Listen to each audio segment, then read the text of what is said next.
BFM Business, BFM Crypto, la chronique.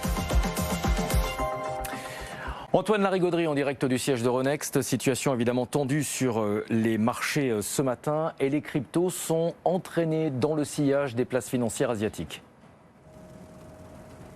Oui, à commencer par le Bitcoin. Alors on aurait pu croire, ça arrive de temps en temps, que le coup de tabac sur les marchés, au contraire, fasse des cryptos une valeur un petit peu refuge. Là, le réflexe fonctionne absolument pas. Le Bitcoin arrive à peine à rebondir sur les 53 à 54 000. Non, mais là, on vient de passer des journées de dingue. On était encore à 70 000 il y a une dizaine de jours. On perd 20% en 5 journées seulement, avec des vagues de fortes baisses, notamment ces dernières heures durant le week-end. L'Ether perd 30% en 5 jours. On revient sur des plus bas de février, autour des 2300. Même performance quasiment sur Solana, Cardano, XRP, Dogecoin. On est sur du moins 20, moins 30% en 5 séances. Là, globalement, on vient de vaporiser plus de 270 milliards de dollars de valorisation totale sur l'ensemble du marché crypto en seulement 24 heures. Les grandes institutions financières restent néanmoins positives à long terme sur les crypto-monnaies. C'est Morgan Stanley qui d'ailleurs va commencer à s'activer sur le marché des ETF.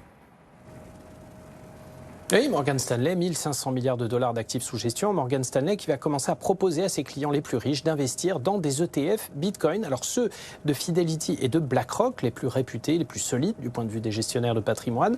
Alors c'est vrai que ça peut paraître un peu curieux puisque parallèlement Morgan Stanley s'est effectivement positionné sur des produits similaires précédemment.